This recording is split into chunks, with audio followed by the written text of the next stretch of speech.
Hello, hello, hello, and welcome to this edition of A Quick Pint. Now, for those of you that didn't see the live stream last night, I want to look once again at the simple question of, are any liberals' hearts in the right place? Is there any accuracy to the statement that a liberal's heart is in the right place? Is there any extent to which any liberal is a nice person?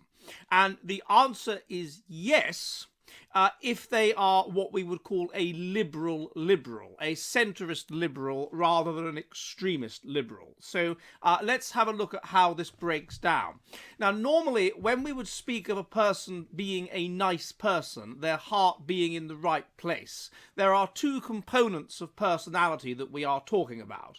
There is agreeableness, that is to say that you are high in altruism, in being nice to people, something that you might kind of summarize as something like politeness in essence. And there is empathy. That is that you genuinely feel the feelings of other people, that the feelings of other people get to you and move you, something which you might approximately summarize as compassion. Now, there was a study that was published a while ago called Compassionate Liberals and Polite Conservatives, and what it found is that those who are high, certainly people that are high in agreeableness, are more likely to value the kind of individualizing foundations, that is to say, fairness or equality and harm avoidance that are associated with liberalism. So agreeableness correlated at 0.38 with concern about harm and care, and 0.21 with concern about fairness and reciprocity. Compassion correlated at 0.32 with harm and care, and 0.20 with fairness and reciprocity. Now, what this broadly found, this study, was it is conservatives who are high in the politeness component of agreeableness, and it is liberals who are high in the compassion component of agreeableness. So, in other words, on that level, compassion seems to predict something like, not necessarily liberalism, but certainly liberal values, liberal kind of ideas. That's the first plank to this. Now, a second study, do liberals value emotion more than conservatives, found that, again, yes, that is the case. Liberals are more inclined to value emotion over reason than are conservatives.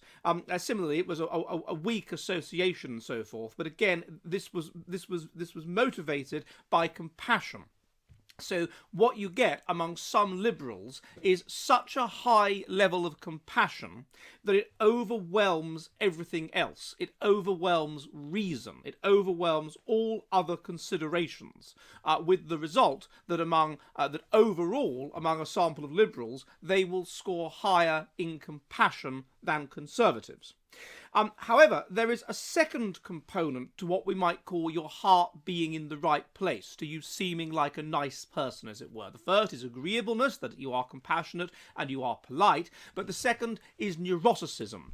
Neuroticism is that you feel negative feelings strongly. Negative feelings can be anything, anxiety, depression, but also things like envy and anger and jealousy and all of these kinds of negative feelings. Now, this of course, if you feel these negative feelings strongly, as a rule, you're not a very nice person. You're going to be motivated by nastiness, you're going to be motivated by bitterness and resentment, or whatever it happens to be. You're not going to be very nice.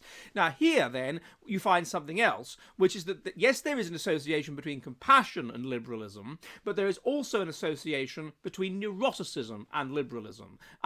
This is what you end up with is something curvilinear as a result, but I'll look at that in a minute.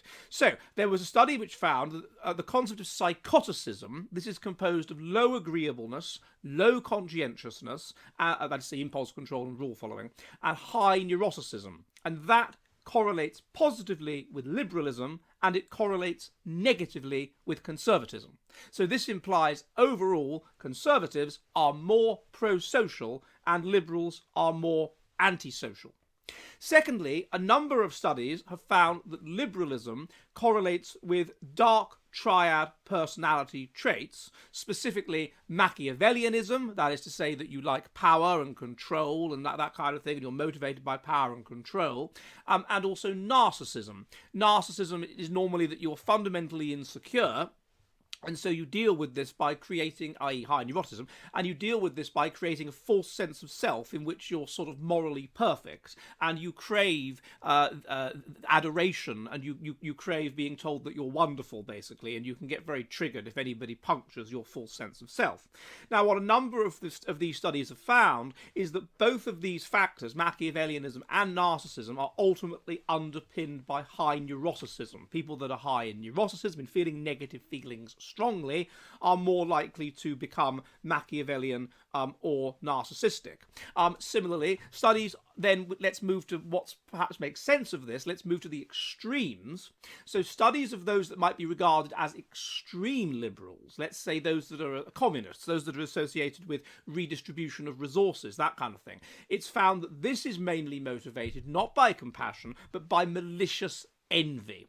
Basically by neuroticism, by anger, by bitterness, by very unpleasant traits. Then we move to studies of those who are extreme liberals, in the sense that they are woke activists or whatever, and it was found again that the key motivators of these people are Machiavellianism and narcissism. These people are very nasty, unpleasant people that are basically out for themselves and that pretend they are compassionate. You know, that compassion signal or victim signal, but virtue signal in order to attain status. But they're not really compassionate at all. They're neurotic. They're mentally ill, and they're motivated therefore by status and by power and by their own sort of fulfillment.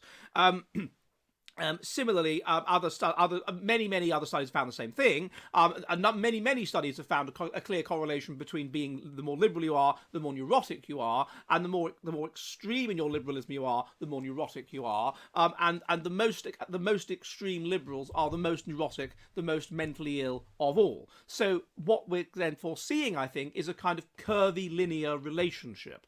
The people who are some people who are moderate liberals, if we unpick all this data, who are moderate liberals, are nice people.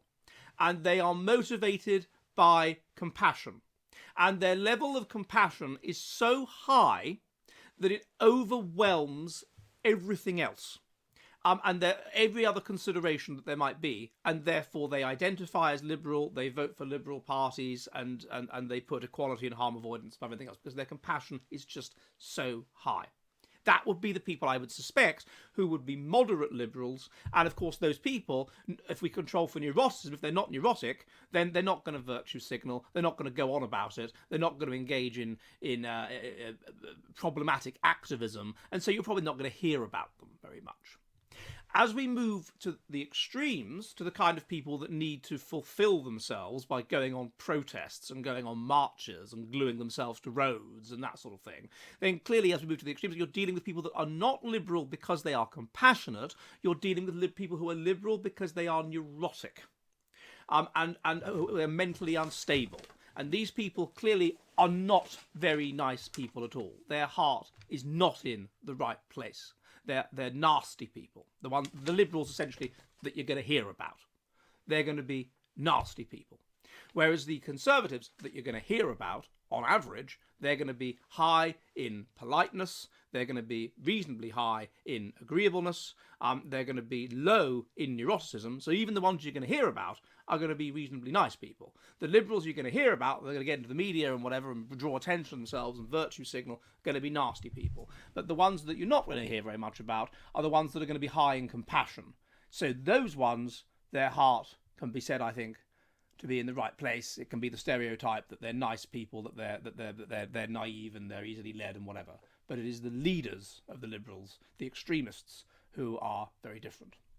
Hello, hello, hello! The Jolly Heretic is an online public house which meets on Mondays and Thursdays at 7 p.m. UK time, 2 p.m. New York, in which we discuss the kind of based, fearless science which is increasingly expunged from our woke, joke universities. If you would like to help the Jolly Heretic public house, and there are many ways you can do so, please become one of my patrons on Subscribestar. Also, if you want to, you can donate to the channel using Odysee and Entropy, and you can also purchase Jolly Heretic merchandise, such as shirts and mugs. All of the links are in the description. Again, I'd be most violently grateful if you could assist the Jolly Heretic Public House, and I will see you all soon, and goodbye!